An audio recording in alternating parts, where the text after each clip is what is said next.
Hello बच्चों। तो आज हम सब पढ़ने वाले हैं हिंदी व्याकरण में विशेषण। तो चलिए हम सब जानते हैं विशेषण के बारे में। तो आइए, सबसे पहले कि विशेषण किसे कहते हैं। तो जिस शब्द से संज्ञा या सर्वनाम की विशेषता को दर्शाया जाता है उस शब्द को हम विशेषण कहते हैं। जैसे कि राम अच्छा लड़का है, तो राम की क्या विशेषता है कि वो लड़का कैसा है, तो लड़का अच्छा है, तो ये क्या हो गया, विशेषण हो गया।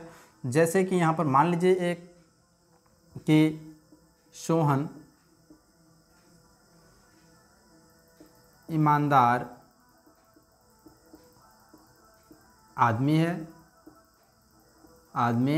है, तो सोहन की विशेषता क्या है कि वो ईमानदार है, तो इसमें क्या हो गया, ईमानदार हो गया विशेषण। तो चलिए विशेषण के प्रकार। तो विशेषण कितने प्रकार के होते हैं, तो सबसे पहले याद रखना है कि विशेषण 4 प्रकार के होते हैं।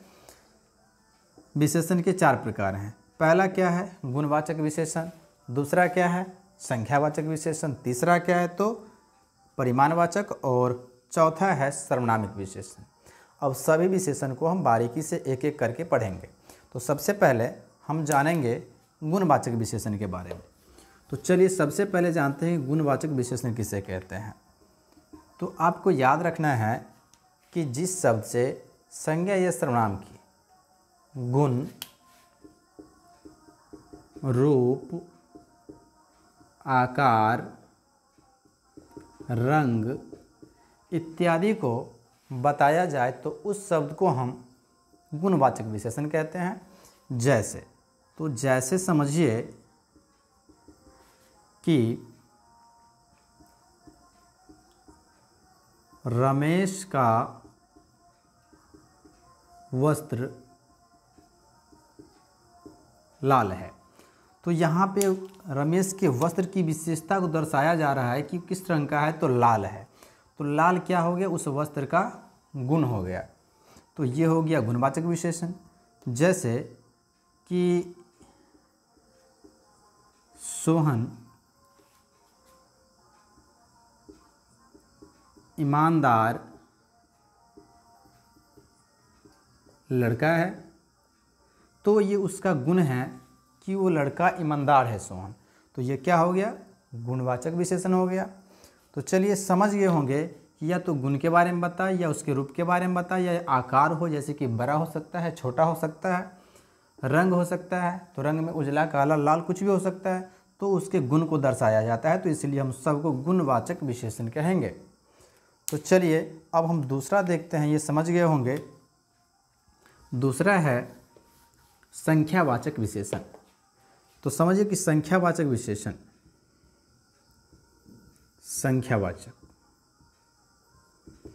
संख्यावाचक विशेषण किसे कहते हैं। तो जिस शब्द से संज्ञा या सर्वनाम की संख्या को दर्शाया जाता हो तो उस शब्द को हम संख्यावाचक विशेषण कहेंगे। जैसे समझिए कि बिहार में 38 जिले हैं, तो ये संख्या को दर्शाता है कि बिहार की विशेषता है कि उसमें 38 जिले हैं, तो संख्या को दर्शाता है, तो इसलिए ये संख्यावाचक विशेषण हो गया। बात समझिए। जैसे कि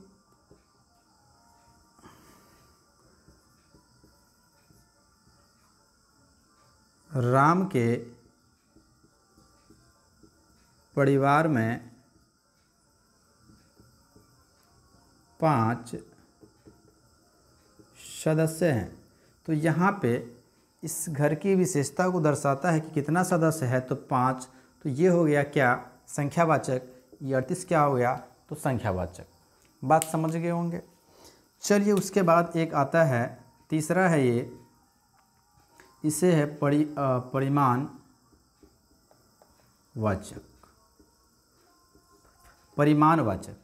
तो परिमाणवाचक किसे कहते हैं, तो जिस किसी संज्ञा या सर्वनाम के नाप या तौल हो या मात्रा हो, इस सब को दर्शाया जाए।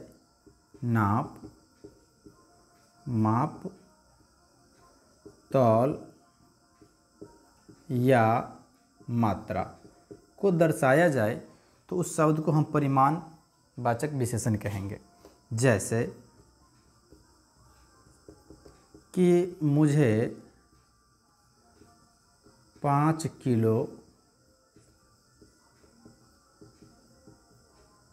चावल दो, मुझे 5 किलो चावल दो। तो यहाँ पे मात्रा कितना हो गया, तो मात्रा हो गया 5 किलो, तो ये क्या हो गया, परिमाणवाचक। जैसे कि मुझे 10 मीटर कपड़ा चाहिए, तो यहाँ पे मात्रा कितना है कपड़ा का, तो मात्रा है कि 10 मीटर, तो ये क्या हो गया, परिमाण हो गया। जैसे कि आपको थोड़ा पानी चाहिए, आपको थोड़ा पानी चाहिए, तो ये थोड़ा क्या है, तो थोड़ा मात्रा को दर्शाया जा रहा है, तो इसलिए क्या हो गया, परिमाणवाचक विशेषण। तो चलिए यहाँ तक समझ गए होंगे। और एक बचा है सर्वनामिक विशेषण, तो चलिए उसको समझते हैं। सर्वनामिक विशेषण किसे कहते हैं। चौथा एक बच गया है सर्वनामिक विशेषण। सर्वनामिक विशेषण, सर्वनामिक विशेषण किसे कहते हैं, तो संज्ञा से पहले जो आने वाला सर्वनाम होता है उसी को सर्वनामिक विशेषण कहते हैं। जैसे कि वह, यह सब क्या है, तो सर्वनाम। जब संज्ञा से पहले आए तो ये सर्वनाम हो गया, सर्वनामिक विशेषण हो गया। जैसे कि वह पेड़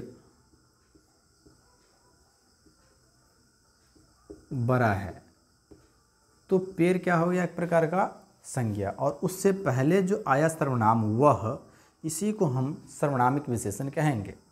जैसे कि यह गाड़ी नहीं है, तो गाड़ी से पहले जो आने वाला सर्वनाम है उसी को हम सर्वनामिक विशेषण कहेंगे। तो चलिए उम्मीद करते हैं कि आज आप लोग विशेषण समझ गए होंगे। तो चलिए नए क्लास के साथ अगले क्लास में नए टॉपिक के साथ मिलते हैं। तो चलिए बने रहिए।